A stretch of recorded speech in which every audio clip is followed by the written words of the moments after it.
దేవునికి మహిమ. దేవుని వాక్యం ధ్యానం చేసే ముందు చిన్న ప్రార్థన చేసుకుందాం. ప్రేమగల మా పరలోక తండ్రి, నీ పరిశుద్ధ నామానికి స్తుతి స్తోత్రాలు చెల్లిస్తున్నాం. పరమ తండ్రి, నీ వాక్యాన్ని మాకు బోధించి మమ్మల్ని బలపరిచి మీకు మహిమ మాకు ఆశీర్వాదాన్ని అనుగ్రహింపచేశారు. నమ్మి స్తుతిస్తూ యేసుక్రీస్తు నామాన్ని బట్టి వేడుకుంటున్నాను నా ప్రియ పరలోక తండ్రి. ఆమేన్. దేవునికి స్తోత్రం. ఈరోజు వాక్యాన్ని ధ్యానం చేసేదానికి ముందుగా ఒక వాక్యాన్ని చదువుకుందాం. పరిశుద్ధ గ్రంథంలో నుంచి న్యాయాధిపతులు 16వ అధ్యాయం 19వ వచనాన్ని చదువుదాం. న్యాయాధిపతులు 16వ అధ్యాయం 19వ వచనం. ఆమె తన తొడ మీద అతనిని నిద్రపుచ్చి ఒక మనిషిని పిలిపించి వాని చేత అతని తల మీద 7 జడలను క్షౌరము చేయించి అతని బాధించుటకు మొదలుపెట్టెను. అప్పుడు అతనిలో నుండి బలము తొలగిపోయెను. ఇక్కడ మనం గమనించినట్లయితే ఒక వ్యక్తి బలవంతుడిగా ఉన్నాడు, అతని బలం తొలగిపోతున్నాడు. ఆ వ్యక్తి సంసోను. వాక్యం యొక్క ధ్యాన అంశము బలవంతుడు ఎట్లా బలహీనుడాయను. బలవంతుడు ఎట్లా బలహీనుడాయను అన్నటువంటి అంశాన్ని ధ్యానం చేస్తాం. మన జీవితాల్లో కూడా ఎంతో బలంగా ఉండి బలహీనులు అయ్యేవారిగా ఉంటాం. అలాంటి బలహీనత స్థితిని హెచ్చరికగా ఈ వాక్యాన్ని మనం తీసుకొని బలహీనత నుంచి మనము విడుదల పొంది బలం పొందుకోవాలని దేవుడు ఈ మాట మన ఎదుట పెడుతున్నాడు. సర్వసాధారణంగా లావుగా ఉండే వ్యక్తి సన్నగా అయినాడు అంటే అప్పుడు మనం ఏం చెప్తాము? సరిగా తిండి తినలేదు అని మనము అనగలుగుతాం. కనుకనే బలహీనుడయ్యాడు అయినారు అంటాం. కొన్ని సందర్భాల్లో ఆరోగ్యం సరలేనప్పుడు కూడా బలహీనలు అవుతారు. మరికొన్ని సందర్భాల్లో ఈ వ్యసనం ఉన్నప్పుడు, బాధలు ఉన్నప్పుడు, కష్టాలు ఉన్నప్పుడు అలాంటి సందర్భాలు కూడా బలహీనలు కాగలుగుతారు. జనరల్గా మనం ఈ విధంగా బలంగా ఉండేవారు బలము హీనంగా అయినప్పుడు ఈ విధంగా మనం చెప్పుకోగలుగుతాం. ఇక్కడ సంసోను గొప్ప బలం కలిగిన వాడుగా ఉండి బలహీనుడు కాగలుగుతున్నాడు. తర్వాత దేవుని కృపను బట్టి మరలా బలవంతుడుగా కాగలుగుతున్నాడు. ఈ విషయాన్ని పరిశుద్ధాత్మ ద్వారా మనము ధ్యానం చేస్తాం. ఇజ్రాయెల్ దేశంలో జొర్రియా అన్నటువంటి ఒక పట్టణం ఉన్నారు. ఆ పట్టణమందు మానోహ అన్నటువంటి ఒక వ్యక్తి, అతనికి భార్య ఉన్నారు. వీరు వ్యవసాయం చేసేవారు. వీరు మధ్యతరగతికి సంబంధించినటువంటి వారుగా ఉండి కష్టపడి జీవనాన్ని కొనసాగించేవారుగా ఉంటున్నారు. మంచి సమాధానం కలిగిన వారు, ఒకరినొకరు ప్రేమించుకొని హత్తుకునేవారు, వారు భక్తి పరులు, ప్రార్థనా పరులుగా ఉంటున్నారు. వీరి జీవితంలో ఒక కొదువు ఉన్నది, వారికి సంతానం లేదు. దేవుడు కొన్ని కొదువులు తీర్చేదానికి దేవుడు ఇష్టపడి వారి జీవితాల్లో తన యొక్క చిత్తాన్ని తెలియజేసేవాడు కూడా ఉంటున్నాడు. ఈ సంసోను యొక్క తల్లిదండ్రుల యొక్క జీవితంలో కూడా మనం చూడగలుగుతాం. మానోహ భార్య వీరు సంతానం లేనప్పుడు దేవుడు తన దూతను పంపి వారికి ప్రత్యక్షం కలిగించి మీకు కుమారుడు కలుగుతాడు, అతడు నాజీరు చేయబడి ఉండాలా అంటే దేవునికి ప్రతిష్ఠింపబడిన జీవితం ఉండాలని దేవుడు తన దూత ద్వారా తెలియజేస్తాడు. వారికి దేవుడు కుమారుని అనుగ్రహించినటువంటి సందర్భంలో ఆ బిడ్డకు సంసోను అని పేరు పెట్టుకొని నాజీరు చేశారు. సంసోను ఎదిగిన వాడుగా ఉండి దేవుని చేత ఆశీర్వదింపబడిన వాడుగా ఉంటున్నాడు. పరిశుద్ధాత్మ దేవుడు అతన్ని రేపేవాడుగా ఉంటున్నాడని మనము పరిశుద్ధ లేఖనం ద్వారా చూడగలుగుతాం. ఇతడు ఎదిగిన తర్వాత, యవనస్తుడైన తర్వాత తిమ్నాతు అన్నటువంటి ఊరికి వెళ్ళేవాడుగా ఉంటున్నాడు.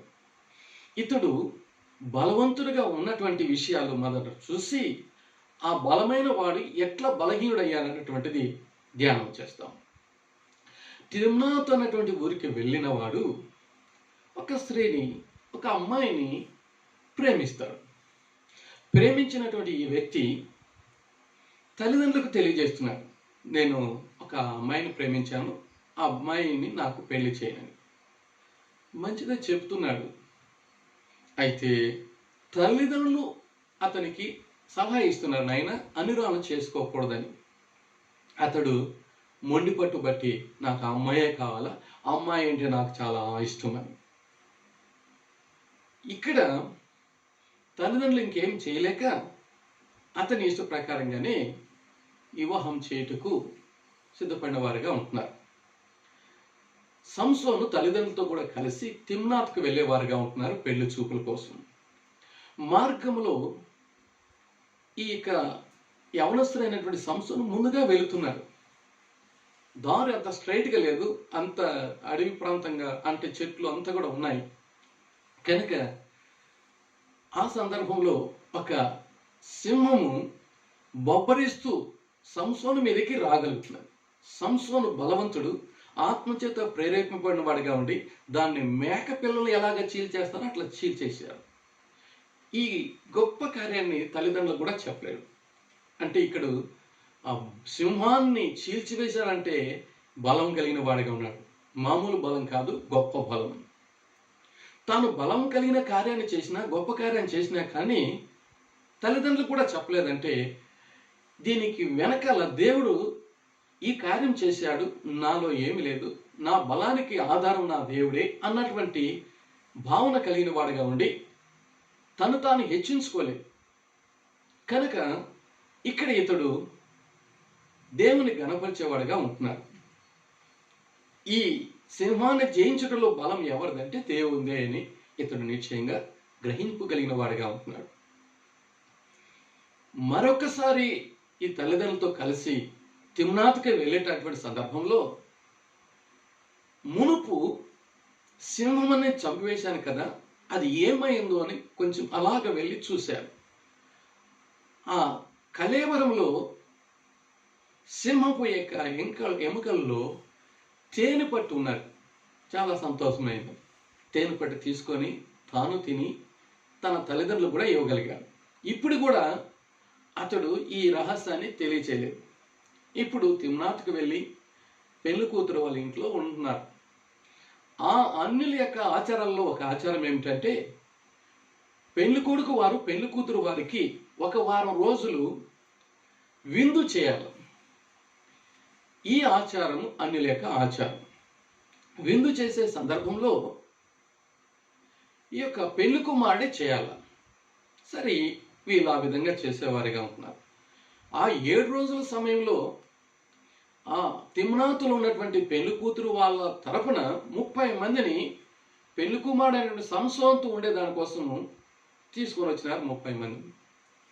ఈ 7 రోజులు 30 మంది సంసోనుతో కాలం గడిపేటటువంటి సందర్భంలో సంసోను ఏం చేస్తున్నాడంటే వారికి నేను ఒక పొడుపు కథ వేస్తాను, దాన్ని మీరు విప్పలేకపోయినట్లయితే మీరు నాకు 30 సన్నాప్రనార వస్త్రాలు, దుస్తులు 30 ఇవ్వాలని చెప్పినారు.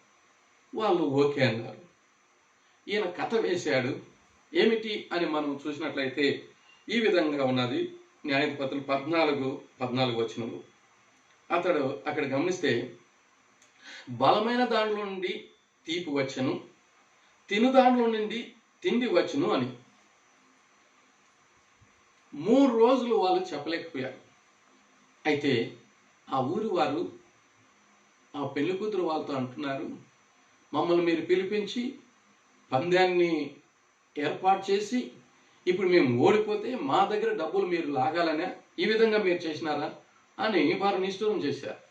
కనుక పెళ్లి కూతుర్ని నువ్వు ఎలాగైనా నీ భర్తను మెప్పించి లాలన చేసి రహస్యాన్ని మాకు చెప్తేనే సరే, లేకపోతే పరిస్థితులు తారుమారైతాయని చెప్పి ఆ పెళ్లి కూతురు ఇప్పుడు చేసేది ఏం లేక ఆ యొక్క సంసోను కాళ్ళ మీద పడి రోజు ఏడుస్తూ వస్తున్నాడు. రహస్యం చెప్పు, నువ్వు నన్ను ప్రేమిస్తూ ఉంటానంటే. ఆఖరిగా అతడు విసిగి ఏం చేస్తున్నాడంటే చెప్పేశాడు. తెలుసుకున్నటువంటి ఆ 30 మంది ఇప్పుడు చివరి రోజున ఆ కథను విప్పేశారు. అప్పుడు సంసోను ఓడిపోయాడు. కనుక వారికి 30 సనపనార వస్త్రాలు, దుస్తులు ఇవ్వాలి కదా. ఇప్పుడు ఆ స్థలంలో ఎలా ఇవ్వాలా? అతడు ఒక ప్రాంతానికి వెళ్ళి అక్కడ ఏం చేసేవాడుగా ఉంటున్నాడంటే అస్కలోనుకు వెళ్ళి అక్కడ 30 మందిని చంపి వారి దగ్గర దోచుకొని ఈ 30 మందికి 30 సనపనార వస్త్రాలను దుస్తులు ఇచ్చేవాడుగా ఉంటాడు. ఇతడు 30 మందిని ఈజీగా కొట్టివేస్తున్నాడు. అవి వారికేమి ఇచ్చేస్తున్నాడు. అయితే ఇతనికి కోపం వచ్చింది. ఇప్పుడు అతడు పెళ్లి కూతురు ఇంటికి పోకుండా తన ఇంటికి వచ్చేసేసాడు. కోపం చేసుకున్నవాడుగా ఉండి ఇంటికి వచ్చేసాడు. తర్వాత మరలా వెళితే పరిస్థితి మారిపోయింది. తనకి ఇవ్వాల్సినటువంటి పెళ్లి కూతురును సంసోన్ యొక్క స్నేహితునికే ఇచ్చేసి పెళ్లి చేశారు. కనీసం ఇంట్లోకి కూడా ఆహ్వానించలేదు, లోనికి కూడా ఎంటర్ కానీలేదు. ఏమిటి పరిస్థితి అంటే, నువ్వు ఇష్టం లేకుండా వెళ్ళిపోయినావు అనుకున్నాం కనుక మరి ఆ కుమార్తెను వేరే వాళ్ళకి ఇచ్చి పెళ్లి చేశాము. ఇప్పుడు ఆ పెళ్లి కుమార్తె యొక్క చెల్లెలు ఉన్నది, ఆమె ఇంకా మంచి అందమైనది, మేము ఆ పాపనిచ్చి పెళ్లి చేస్తామని చెప్పినప్పుడు ఇతనికి కోపం వచ్చింది. ఇతను ఏం చేసినాడంటే, ఆ యొక్క తిమ్నాతులో పంట వచ్చినటువంటి సమయము, గోధుమ పంట, ఒలివుల పంట, ద్రాక్ష పంట వచ్చినది. 300 నక్కలను పట్టుకొని రెండింటిని యొక్క తోకలను జాయింట్ చేసి దివిటీని వాటి కట్టి దానికి మరి ఆ పంట పొలాల్లో వదిలేశారు. ఈ నక్కలు అలాగా పంట పొలాలకు వెళ్ళి అలాగా అవి పరిగెత్తినప్పుడు ద్రాక్ష పొలము, ఒలివుల పొలము, గోధుమ పొలం అంతా కూడా కాలిపోయినాయి. అక్కడ పరిస్థితి తారుమారైపోయింది. సందర్భము ఇప్పుడు వేరేదిగా మారిపోయింది. అక్కడ చాలా కష్టమైన పరిస్థితి ఏర్పడింది. దీనికి అంతటి కారణం ఎవరు అని అంటే సంసోను భార్య వాళ్ళు. ఆ ఊరు వారు సంసోను భార్యను, సంసోను యొక్క భార్య తండ్రి గారిని ఆ ఇండ్లకు అగ్గి పెట్టేసి వాళ్ళని అగ్గిలో కూడా వేసేసారు. చాలా పరిస్థితి తారుమారైపోయింది. సంసోను ఇప్పుడు చాలా బాధాకరమైన స్థితి ఎదుర్కోవాల్సి వచ్చింది. ఇంకా అనేక మంది అతని మీదకి వచ్చినప్పుడు వారందరినీ కూడా అతడు సంహరించేవాడుగా ఉంటున్నాడు. మరి న్యాయాధిపతులు 15వ అధ్యాయం 8వ వచనం చూస్తే, తొడలతో తుంట్లను విరగొట్టి వారిని బహుగా హతం చేసును అన్న మాట కూడా రాయపడినది. ఈ విధంగా సంసోను బలము కలిగిన వాడుగా ఉండి బలమైన కార్యాలు చేసేవాడుగా ఉంటున్నాడు. తర్వాత ఇతడు ఏతాములకి వెళ్ళి ఒక బండ సందులో నివసించేవాడుగా ఉంటున్నాడు. ఏతాము అన్నటువంటి స్థలంలో బండ సందులో నివసించేవాడుగా ఉన్నాడని న్యాయాధిపతులు 15:8 వచనంలో మనం చూడగలుగుతాం. బండ అనగా క్రీస్తే. బండ సందున ఇతడు నివాసం చేస్తున్నాడు, అంటే క్రీస్తులో నివాసం చేస్తున్నాడు. క్రీస్తు అనగా బలవంతుడు. దావీదు చెప్తున్నాడు, దేవుని బలము కలిగిన నా బలము నీవేని. ఈ సంసోను దేవునిలో ఉండేవాడుగా ఉంటున్నాడు. బండ సందున పావురం ఎగురుతుంది, అనగా పరిశుద్ధాత్మ కలిగిన వాడుగా ఉంటున్నాడు. పేటు సందులో పక్షిరాజు మరి గూడు పెట్టుకోగలుగుతుంది, అనగా పక్షిరాజు బలం కలిగినటువంటి పక్షి. ఇతడు అలాగే బండ సందున నివసించేవాడుగా ఉంటున్నాడు. బలహీనమైనటువంటి కుందేలు కూడా బండలను ఆశ్రయిస్తాయి. ఆ బండ దేవుడే. ఇతడు దేవుణ్ణి ఆశ్రయించిన వాడుగా ఉండి బహు బలం కలిగిన వాడుగా ఉంటున్నాడు. దేవుడే ఇతనికి బలం. దావీదు చెప్తున్నాడు, నీవే నా బలం అని. మనందరికి కూడా దేవుడే బలం. ఇతడు బలం కలిగిన వాడుగా ఉన్నాడు, గొప్ప బలం కలిగిన వాడుగా ఉన్నాడు, దైవ బలం కలిగిన వాడుగా ఉన్నాడు, ఆత్మ బలం కలిగిన వాడుగా ఉంటున్నాడు. తిమ్నాతులో జరిగినటువంటి సంఘటన బట్టి అక్కడ ప్రజలు పంటలు నష్టమైపోయినాయని వారు లేహికి వచ్చారు, అనగా ఇజ్రాయెల్ దగ్గరకు వచ్చి వాళ్ళను దోపిడీ చేసేదానికి వచ్చారు. అప్పుడు ఈ లేహిలో ఉన్నటువంటి ఇజ్రాయెల్ ప్రజలు, ఎందుకు మా మీదకి ఈ విధంగా వచ్చినారు అని అంటే, మీ సంసోను మాకు ఈ విధంగా చేశారు, మేము దానికి ప్రతిగా చేసేదానికోసం మేము ఇక్కడ వచ్చినాము అని తెలియజేసేవారుగా ఉంటున్నారు. అప్పుడు వారు ఏం చెప్తున్నారంటే, మీ సంసోను కన్నా పట్టిస్తే మేము మిమ్మల్ని దోపిడీ చేయమని చెప్పేవారుగా ఉంటున్నారు. కనుక ఇజ్రాయేలు 3000 మంది సంసోన్ దగ్గరికి వెళ్ళి ఆ బండ సందున ఉన్నటువంటి ఆ యొక్క సంసోన్తో మాట్లాడుతున్నారు. మరి నువ్వు ఈ విధంగా చేశావు, మా మీదకి ఈ విధమైన పరిస్థితి వచ్చినది, ఇప్పుడు నువ్వు మాకు మరి బందీ కావాలా, మిమ్మల్ని మరి ఇలాగ బంధిస్తే మేము వారికి అప్పగిస్తే మాకు ఈ బాధ ఉండదని చెప్పినప్పుడు సంసోన్ను వారి కొత్త తాళ్ళతో బంధించి లేహీకి తీసుకొని వస్తున్నారు. ఎప్పుడైతే లేహీకి తీసుకొని వస్తున్నారో అప్పుడు పరిశుద్ధాత్మతో ప్రేరేపబడిన వాడిగా ఉండి వచ్చినటువంటి ఆ యొక్క శత్రువులందరినీ కూడా సంహరింపజేస్తున్నాడు. ఒక గాడిద ఎముకతో 1000 మందిని ఈజీగా సంహరింపజేస్తున్నాడు. 1000 మందిని దవడ ఎముకతో సంహరించినటువంటి సంసోను అలసిపోయి సొమ్మసిల్లి పడిపోయి దాహం కొన్నవాడుగా ఉన్నాడు. అప్పుడు ప్రార్థన చేశాడు, ప్రభువా, ఈ అన్నిటి ప్రాంతంలో నేను దాహంతో చనిపోతే ఎంత బాధకరము. దయచేసి ఇంత గొప్ప విజయం ఇచ్చిన తండ్రి నాకు నీళ్లు దయచేయమన్నప్పుడు అతని ప్రార్థన ఆలకించినటువంటి దేవుడు ఆ దీన ప్రార్థనకు జవాబుగా గోతిని చీల్చి నీళ్లను అతని దగ్గర ప్రవహించేటట్లుగా చేసి ఆ నీటిని త్రాగి అతడు దాహం తీర్చుకొని తెప్పలేని వాడుగా ఉంటున్నాడు. ఇక్కడ ఇతడు మంచి ప్రార్థనా పరుడుగా ఉంటున్నాడు. జవాబు పొందినటువంటి ప్రార్థన ఇతడు కలిగిన వాడుగా ఉన్నాడు. తగ్గింపు స్వభావంతో ప్రార్థన చేసేవాడుగా ఉన్నాడు. కనుక ఈ ప్రార్థన గొప్ప ప్రార్థన. ఈ ప్రార్థనలో ఇతడు గొప్పవాడిగా మనం చూడగలుగుతాం. గొప్ప ప్రార్థనా పరుడుగా మనం చూడగలుగుతున్నాం. ఇంకా ఇతన్ని మనం గమనించినట్లయితే ఇతడు న్యాయాధిపతులు 16వ అధ్యాయంలో చూస్తే గాజాకు వెళుతున్నాడు. అక్కడ ఒక వేషతో సాంగత్యం చేసినప్పుడు ఈ ఫిలిప్తీయుల సర్దారులు ఎలాగైనా ఈ సంసోన్ను జయించాలన్నటువంటి వారు తపన కలిగిన వారిగా ఉండి వెంటాడే వారిగా ఉంటున్నారు. ఈ సంసోను గాజాలో పట్టణంలో ఉన్నప్పుడు వేస్తూ ఉన్నప్పుడు అతడు రాత్రి వేళ తిరిగి వచ్చేటప్పుడు అతన్ని బంధించాలనేసి పట్టణం ప్రాకారపు ఆ యొక్క దాలమందల దగ్గర తలుపుల దగ్గర వాళ్ళు కాచుకొని ఉన్నారు. సంసోను మధ్యరాత్రి సమయంలో ఆ పట్టణం దాటుకుని వచ్చేదానికోసం అక్కడికి వచ్చినప్పుడు గడి పెట్టేసినారు. చూశాడు సంసోను ఆ ప్రాకారపు ఆ తలుపులను దాలమందిరాలను ఆ అడ్డుగడితో తీసివేసి తలుపులను దాలమందిరాల భుజాన వేసుకొని కొండ మీదకి తీసుకొని వెళ్ళారు. అందరూ ఆశ్చర్యపడారు, ఎంత బలవంతుడు ఇతను ఎంత బలం ఉందని. ఎన్ని ప్రయత్నాలు చేసినా కానీ సంసోన్లో బలము వారికి తెలియలేదు. అది దైవ బలము, ఆత్మ బలము, ప్రార్థనా బలము. నాజీరు చేసినటువంటి కారణాన, దేవునికి ప్రతిష్ఠింపబడిన కారణాన్ని బట్టి, దేవునితో అతనికి ఉన్నటువంటి సంబంధాన్ని బట్టి దైవ బలాన్ని పొందిన వాడుగా ఉండి ఈ గొప్ప కార్యాలు చేసేవాడుగా ఉంటున్నారు. అయితే ఫిలిప్తీయులకు తెలియలేదు. ఎన్ని ప్రయత్నాలు చేసినా కానీ వారు సక్సెస్ కాలేకపోతున్నారు. తర్వాత సంసోను సోరేకు వెళుతున్నాడు. అదే 16వ అధ్యాయంలో చూస్తే 4వ వచనంలో పిమ్మట అతడు సోరేకు లోయలో ఉన్న దెలీలా అను స్త్రీని మోహింపగా అని మాట్లాడతాడు. ఇప్పుడుకి సంసోను ఇంకొక స్థానానికి రాగలుగుతున్నాడు. దెలీలా అనగా వగలాడి అని అర్థము, భక్తురాలని, మధురమని ఈ విధంగా అర్థంగా ఉండాలి. ఈ సంసోను ఈ యొక్క దెలీలాను మోహించిన కారణాన్ని బట్టి ఇప్పుడు వారు ఇక్కడ ఫిలిప్తీయులు ఎలాగైనా ఈ సమయంలోనన్నా మరి ఈ సంసోను బంధించాలని తీవ్రంగా ప్రయత్నం చేస్తున్నారు.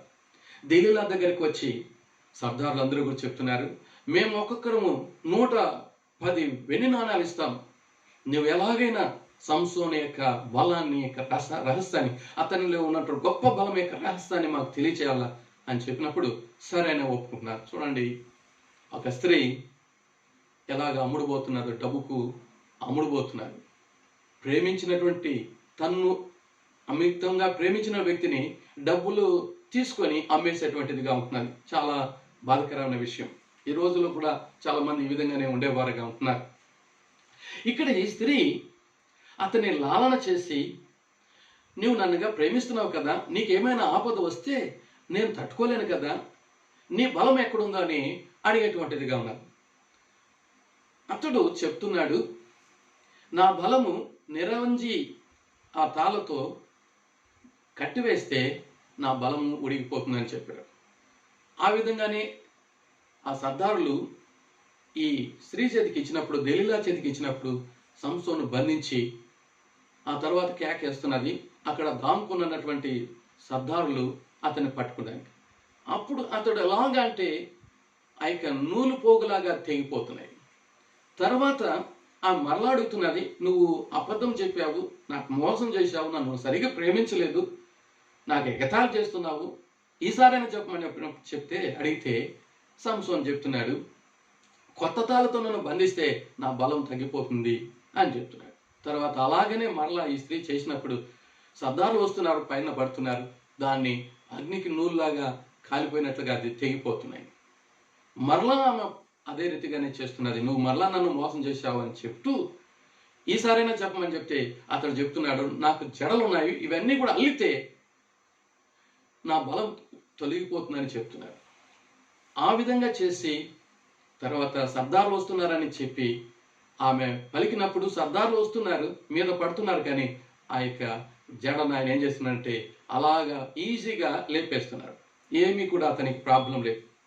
ఇప్పుడు ఆ దెలీలా గట్టిగా పట్టుబట్టి, నీవు నాకు అబద్ధం చెప్తున్నావు, నువ్వు నన్ను ప్రేమించలేదు, నీవు నాకు మరి మోసం చేస్తున్నావు అని చెప్పినప్పుడు ఈయన విసిగిపోయిన వాడిగా ఉండి తన యొక్క రహస్యాన్ని చెప్తున్నాడు. నేను ప్రతిష్ఠింపబడినటువంటి బిడ్డను, నాజీరు చేయబడినటువంటి బిడ్డను, నా యొక్క తల వెంట్రుకలు కట్ చేస్తే నా బలము తొలగిపోతుందని చెప్పినప్పుడు ఆమె తొడ మీద నిద్రపుచ్చి వ్యక్తిని పిలిపించి క్షౌరం చేపించినప్పుడు అతనికి బలం తొలగిపోతున్నారు. ఇప్పుడు కేక వేసినప్పుడు సర్దారులు వస్తున్నారు, మామూలుగానే విరజిమ్మాడు కానీ బలం లేదు.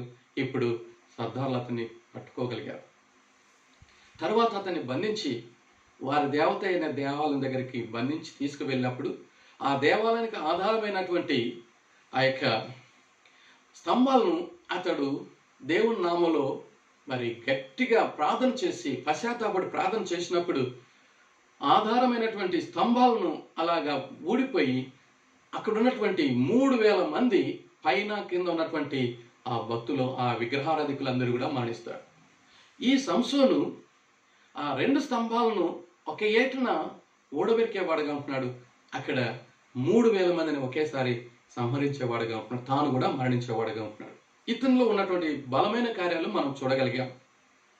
ఇతనికి బలహీనత ఎప్పుడు వచ్చినదని మనం గమనిస్తే ఈ బలమైన కార్యాలను మనము చూసాము. బలహీనమైన కార్యాలు ఇతనిలో ఎలా ఉన్నాయని మనం చూసినట్లయితే తల్లిదండ్రులు చెప్పినటువంటి మాటను వినలేదు. దేవుని బిడ్డలుగా ఉన్న మనం తల్లిదండ్రులను మనం గౌరవించాలి, సన్మానించాలి, వారు చెప్పిన మాటలు వినాలి. అన్యురాలను ఇతడు ప్రేమించేవాడుగా ఉన్నారు. అలాగా అన్యులతో సహవాసం చేయకూడదు. ఇతడు చేసినటువంటి పొరపాటు, బలహీనత. అంతేకాకుండా ఇక సంసోను ఇంకా వేశ్యతో సాంగత్యం చేసేవాడుగా ఉంటాం.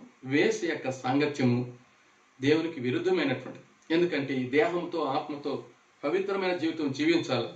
వేశ్య యొక్క నోరు లోతైన గొయ్య.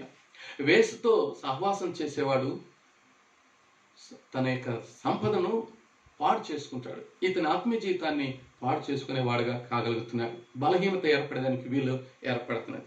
అంతేకాకుండా ఇక సంసోను ఇంకా ఏం చేసేవాడుగా ఉంటున్నాడంటే దెలీలా వ్యామోహంలో పడేవాడుగా ఉంటున్నాడు. దెలీలాను మోహించేవాడుగా ఉంటున్నాడు. మోహించినటువంటి వ్యక్తి ఏమని చెప్తున్నాడంటే అబద్ధం చెప్పేవాడుగా ఉంటున్నాడు. అబద్ధము దేవునికి విరుద్ధమైనటువంటిది. అది సైతాను కార్యం. ఎవరు కూడా దేవుని బిడ్డలు అబద్ధం పలకూడదు. ఇతనికి కోపం కూడా ఉన్నది, విసుగు కూడా ఉన్నది. ఆఖరికి విసుక్కున్నవాడుగా ఉండి తన బలాన్ని దెలీలాకు తెలియజేసేవాడుగా ఉన్నాడు. ఆయన ఎప్పుడు చేస్తున్నాడంటే సావగోరిన వాడుగా ఉంటున్నాడు. దేవుడు మనకు జీవం ఇచ్చాడు, కానీ మనము చావును కోరుకోకూడదు. ఇతడు చావును కోరాడు. ఇతనిలో ఉన్నటువంటి బలహీనతలు ఈ విధంగా ఉంటున్నాయి. ఇతడు విసిగిపోయిన వాడుగా ఉండి తన బలాన్ని దెలీలాకు చెప్పినప్పుడు ఆ సందర్భంలో శత్రువులైనటువంటి ఫిలిష్తీయులు అతన్ని యొక్క క్షౌరమును తీసేసేవారు, వెంట్రుకలు తీసివేసేవారుగా ఉండి బలాన్ని తొలగించేవారుగా ఉంటున్నారు. ఇక్కడ సంసోను బలాన్ని పోగొట్టుకునేవాడుగా ఉంటున్నాడు. సంసోను బలాన్ని పోగొట్టుకొని నిద్రపోయేవాడుగా ఉంటున్నాడు. ఎక్కడ నిద్రపోతున్నా అంటే దెలీలా యొక్క తొడ మీద నిద్రపోతున్నాడు. వగలాడి అయినటువంటి ఆమె తొడ మీద నిద్రపోతున్నాడు. నిద్రపోయేటువంటి సందర్భంలో ఇప్పుడు మామూలుగా లేకున్నది, కానీ విరజిమ్మాడు, కానీ బలాన్ని పోగొట్టుకోగలిగాడు. బలహీనుడైపోయాడు. బలం ఉన్నదని తలంచాడు. మొద్దు నిద్ర వెళ్ళిన వాడుగా ఉన్నాడు. తన యొక్క బలం పోయిందని కూడా అతనికి తెలియకున్న పరిస్థితిలో ఉన్నాడు. ఇప్పుడు పోగొట్టుకున్నాడు. ఇతనిలో ఉన్నటువంటి బలహీనతలు మనం చూసినట్లయితే తల్లిదండ్రుల మాట వినలేదు. ఇతడు అన్యులతో సహవాసం చేస్తున్నాడు. అన్యులను సంహరింపచేసి దుస్తులు ఇచ్చేవాడుగా ఉంటున్నాడు. మరి వేశ్య సాంగత్యం చేసేవాడుగా ఉంటున్నాడు. కోప్పండివాడుగా ఉంటున్నాడు. అబద్ధం పలికేవాడుగా ఉంటున్నాడు. ఇంకా విసిగేవాడుగా ఉంటున్నాడు. చావును కోరేవాడుగా ఉంటున్నాడు. ఇతని యొక్క జీవితంలో నిద్ర కూడా ఉంటున్నది. మొద్దు నిద్ర ఉంటున్నది. మొండి నిద్ర ఉంటున్నది. తన బలం పోతున్నా కానీ, వెంట్రుకలు కట్ చేస్తున్నా కానీ తెలియనటువంటి స్థితిలో ఉంటున్నాడు. ఈ బలహీనతలన్నిటిని బట్టి అతడు బలహీనుడైపోయాడు. ఇప్పుడు బలం ఉన్నదనుకున్నాడు కానీ బలాన్ని పోగొట్టుకున్న వాడుగా ఉన్నాడు. శత్రువులకు దొరికిపోయిన వాడుగా ఉండి, ఆ శత్రువులు ఇప్పుడు ఏం చేసేవారుగా ఉంటున్నారంటే, వాళ్ళ దేవత గొప్ప విజయాన్ని చేకూర్చి శత్రువును అనగా ఈ సంసోన్ను దొరికేటట్లుగా చేసినారని వాళ్ళు వారి దేవత అయినటువంటి దాగోనుకు బలి ఇవ్వాలని, జాతర చేయాలని, అక్కడ సంసోన్ను పరిహాసం చేయాలని, ఎగతాలు చేయాలని గొప్ప ఉత్సవం చేసేవారుగా ఉన్నారు. ఆ సందర్భంలో ఈ యొక్క సంసోన్ను కళ్ళను పెరికేసేవారుగా ఉన్నారు. ముందే అతన్ని బందీలో వేస్తున్నారు. బంధింపబడిన స్థలంలో ఉంచుతున్నారు. తిరుగులు విసిరింప చేసేవారుగా ఉంటున్నాడు. ఎంత బాధకరమైన స్థితి ఏర్పడినది. చాలా పశ్చాత్తాపడుతున్నాడు. ఇంత బలవంతుడుగా ఉన్నటువంటి నేను బలహీనుడైపోతునే, ఇప్పుడు నేను శత్రువులకు చిక్కితిని, ఇప్పుడు నేను నా దేవుని నామాన్ని అన్యుల మధ్యలో దూషణ పాలు చేస్తేనే, నేను ప్రతిష్ఠింపబడిన జీవితాన్ని వ్యర్థం చేసుకోగలుగుతుని, నా దేహాన్ని పవిత్రంగా ఉంచుకోవాల్సిన దాన్ని అపవిత్రమైన దానిగా చేసుకోగలుగుతున్నాయి. అయ్యో, నా దేవునికి నేను బాధ కలిగించాను అనేసి పశ్చాత్తాపడ్డాడు.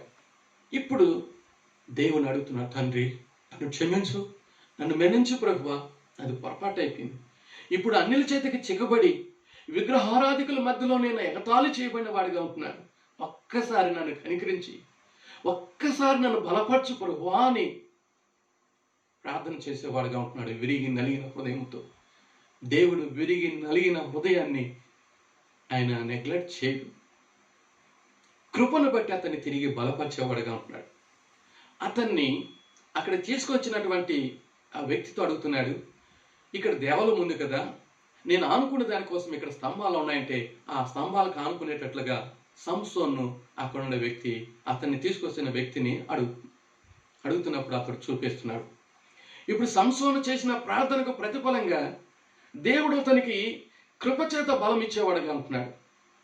అతడు దేవుని నామంలో ఆ ప్రార్థన చేసి పశ్చాత్తాప హృదయంతో, విరిగిన హృదయంతో ప్రార్థన చేసి అలాగ వంగినప్పుడు ఆ రెండు స్తంభాలు గుడికి ఉన్నటువంటి ఆధారం తొలగిపోయి అలాగనే పెలపెల శబ్దం చేస్తూ పైన ఉన్నారు ప్రజలు, కింద ఉన్నారు 3,000 మంది ప్రజలు, ఆ విగ్రహారాధకులందరూ కూడా ఆ దాని కింద పడి చనిపోయారు. సంసోను కూడా చనిపోయాడు. ఇతడు 20 సంవత్సరాలు ఇశ్రాయేలుకు న్యాయాధిపతిగా ఉండి బానిసగా కలిగాడు, కళ్ళు పోగొట్టుకోగలిగాడు. అతడు తిరుగులు విసిరేవాడుగా ఉన్నాడు. అయితే పశ్చాత్తాపడి, నాయన నా బలాన్ని నేను పోగొట్టుకున్నాను, నా జీవిత నేను పోగొట్టుకున్నాను, క్షమించాను, మన్నించు ప్రభువా అని కనికరించమన్నప్పుడు దేవుడు కనికరించి బలపరిచినప్పుడు పోగొట్టుకున్న బలాన్ని తిరిగి పొందుకోగలిగాడు. ఆ సమయానికి బోడి చేయబడినటువంటి అతని తల మీద వెంట్రుకలు మొలిచి అవి పెరిగేవిగా ఉంటున్నాయి. నాజీరు తిరిగి అనగా ఆ వెంట్రుకలు మరలా పైకి పెరిగేట్టుగా ఉంటున్నాయి. దేవునికి మహిమ కలుగునుగాక.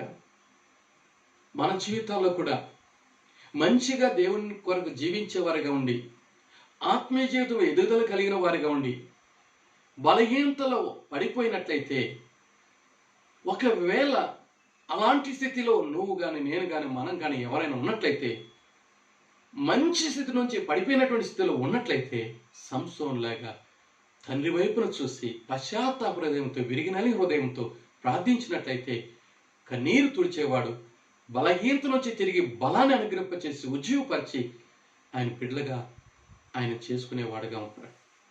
సంసోను అక్కడ మరణించేవాడుగా ఉన్నాడు. ఒకవేళ సంసోను అక్కడ జయం పొంది ముందుకు సాగి ఉన్నట్లయితే ఒకవేళ మళ్ళా పడిపోవాల్సి వస్తుందో ఏమో. కాబట్టి ఆ దేవుడు తన కృపను బట్టి అతన్ని బలపరిచి ప్రభులోనే జీవిస్తూ చివరిలో కూడా ప్రభులోనే తను యాత్రను ముగించడానికి దేవుడు కృప దయచేస్తాడు. అందుకే ఎబ్రీ పత్రిక 11:32 ప్రకారంగా వీరుల యొక్క విశ్వాసుల యొక్క బలమైనటువంటి వారి యొక్క లిస్టులో, విశ్వాస వీరుల యొక్క లిస్టులో సంసోను ఉంటున్నాడు.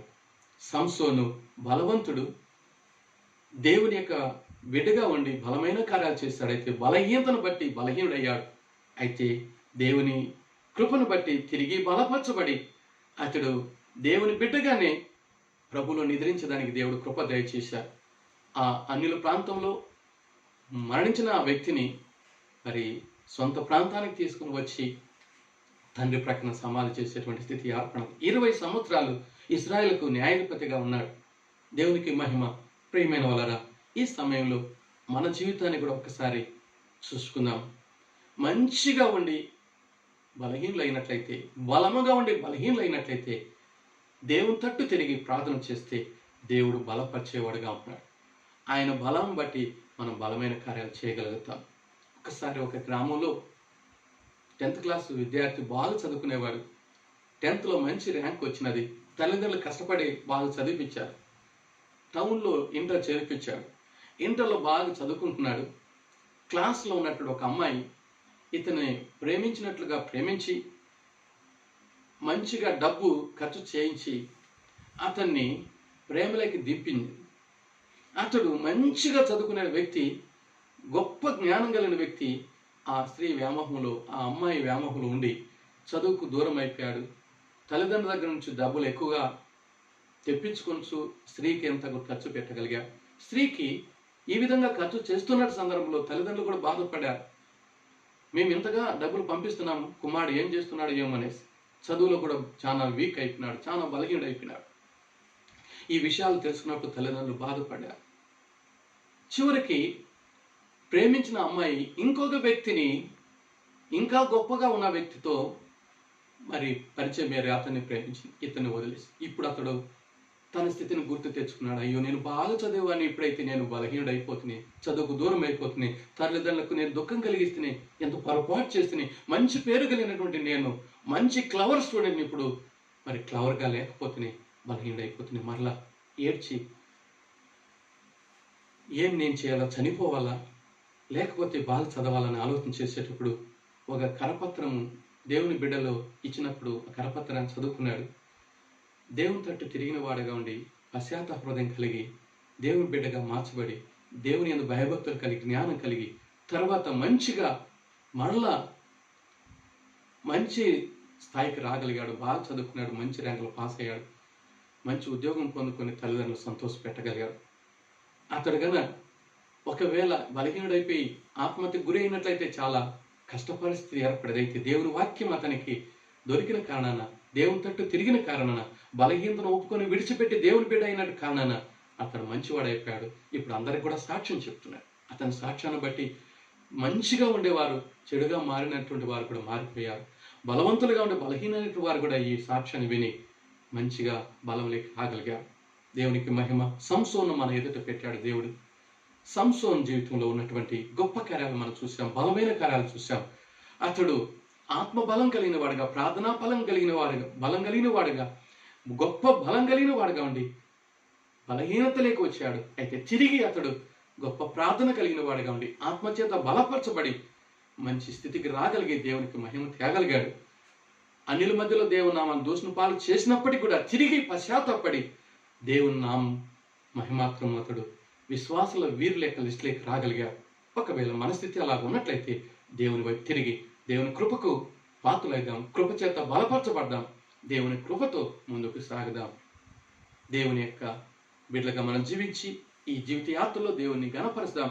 ఈ లోకయాత్ర ముగించిన తర్వాత నిత్య రాజ్యంలో సదాకాలం దేవునితో ఉండేదానికి దేవుడు కృప దయచేయునుగాక.